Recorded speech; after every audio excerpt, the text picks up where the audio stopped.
good morning, Ma'am Deji, at good morning, Sir Ted, at good morning sa yung milyon-milyon nanonood at nakikinig sa buong mundo. Good morning po. Salamat sa panayam. Kalando, natuloy po ba yung inyong yung inyo pong meeting kasama yung ibang transport groups kahapon? Natuloy po, ma'am, at kasama namin na nag-usap yung mga PEJUDAP, yung mga presidente ng UB Express, si Acto, si Liberty Libay, at saka yung mga Truckers Federation, at saka yung Philippine Shuttle Bus Operators Association of the Philippines. Kaya marami ho kahapon, yung Tricycle Federation ng buong Pilipinas, kasama rin namin sila Mr. Magallanes, sila Deo Soto. Marami po ang dumating, hindi ko mabilang po dahil talagang sila ay parehas namin na nagsisintimiento dahil nga po doon sa ipinaparehas kami doon sa tricycle na ayuda, mas mataas naman ang maintenance namin at mas marami naman kaming nasiserbisyuhan na ating kaya mas malaki rin ang aming consumption na ibinabayad na buwis. Opo. Oo, Kalando, ano pong naging highlight ng usapan nyo kahapon? Meron po bang ikinakasa na paano po ba kilos protesta o kayo po ba'y may ilalabas na statement as One Transport? Bukas po yung aming usapan po dahil unang-una po ay malaki naman po ang ating pagkilala sa ating Pangulo dahil po yung dumating na balita sa amin ay mas gusto daw niya na mas malaki daw yung ibibigay sa amin kaysa mismo dahil nga pinangako naman niya talaga na yung excise tax ay yun po yung idadagdag na parang yun yung ibibigay ng ating Pangulo. Kaya lang hinantay lang niya yung authority na galing po sa Kongreso. Sandali muna. Opo, tayo po nagpuputol-putol. Sana maiklaro natin tong ating linya na ito. Impormasyon na tinanggap ninyo, kaninyo, anong sinasabi ni Presidente? Gusto niya ho na mas malaki yung maibigay sa atin mga public transport. Mas malaki na alin po? Mas malaki na? Yung may bibigay niya na ayuda. Okay, go ahead. Dahil nagsuggest po kami, Sir Ted, na yung tricycle ay 5,000, yung jeepney naman po ay sana 10,000, at yun naman pong mga modernized po ay 15,000. So yun po yung aming suggestion.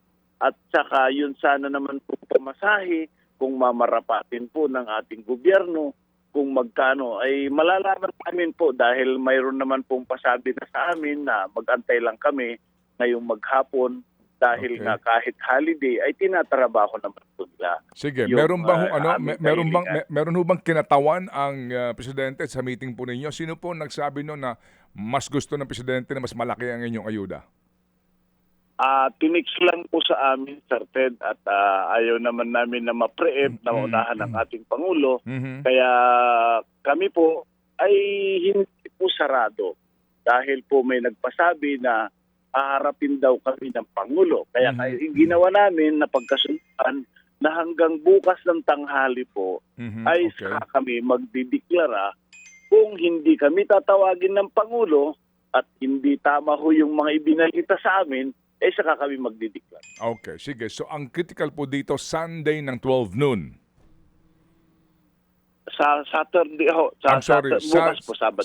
Saturday ng 12 noon, yan po ang takdang panahon para ho kayo magdesisyon kung ano ho ang inyong susunod na hakbang kung hindi kayo ipatatawag ng Presidente. Yun lang ba basically ang hiling po ninyo o kung ipatawag man po kayo at hindi ho makapag-commit sa inyo, paano po yun? Talagang itutuloy namin po dahil nga po talagang yung itinaas na krudo po sa atin.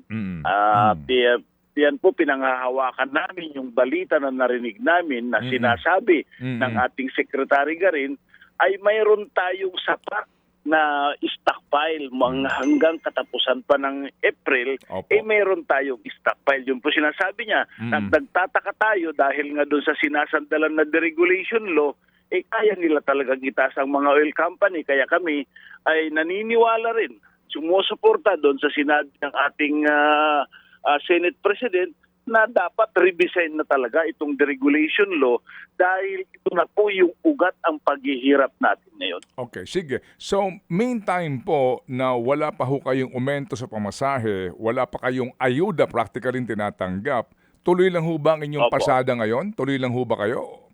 Ay, Kinakaya hindi pa ho naman ba? po kami to. Hmm? Hindi naman po kami tumigil, Sir Ted. Alang-alang sa ating mga kababayan na mananakay dahil po ang ibinibigkas namin pare-parehas po. Hindi namin po kaaway ang aming pasahero dahil dyan po kami nabubuhay.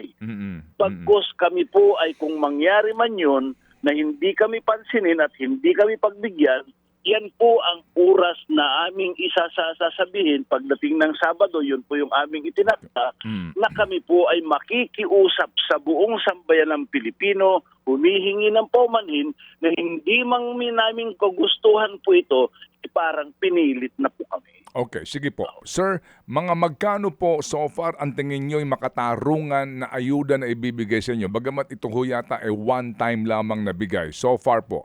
Go ahead. Yung win-win solution, Sir Ted, na aming napagkasunduan kahapon ay sana po ay gawin na nila man na 2 piso yung increase sa pamasahe at magkano po yung asahan natin dahil hindi namin pwede pong pangunahan ang ating Pangulo. Una po ang aming request po na nasabi na namin po sa DSWD, yun hindi wag naman sana kaming iparihas doon sa tricycle, di ba? Opo.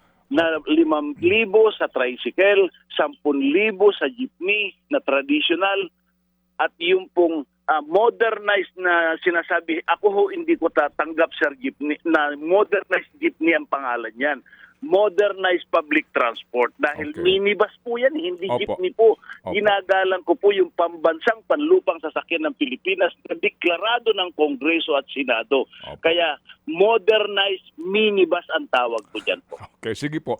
Kami at 15,000, Sir Ted, ang aming rekomendasyon, proposal, kung po ay susundin ng ating Pangulo. Kaya siya na lang po ang aming inaantay. Opo, sige po. Ito ho'y mainam din naman, Kalando, na diplomasya muna ang inyong pinaiiral. Yan ang kagandahan dito, no? At nagbibigay kayo ng panahon sa gobyerno to act on your request. Yan, ha? Yan ang mainam ngayon po umagang ito. Opo, Sir Ted. Okay, sige. Kasi, Sir Ted, ito para malaman ninyo, malaman ng sambayan ng Pilipino, ang buong sambayan ng Pilipino, masakit man bitawan ang aking sasabihin, pare-parehas tayo na hinold up dahil may stockpile sila na mababang presyo, di ba ho? Itinaas ka agad ng mga oil company.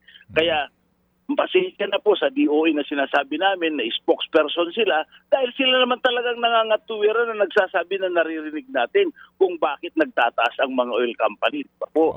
Opo. Kaya, maraming salamat, Sir Ted, sa ibinigay nyo na oras. Opo. At kami po yung muling tatawag sa inyo, Kalando, para makibalita po. Salamat na marami. Maraming salamat, Sir Ted. Mabuhay ang sambayan ng Pilipino. Kapit tayo sa Panginoon Diyos. Salamat Amen. po.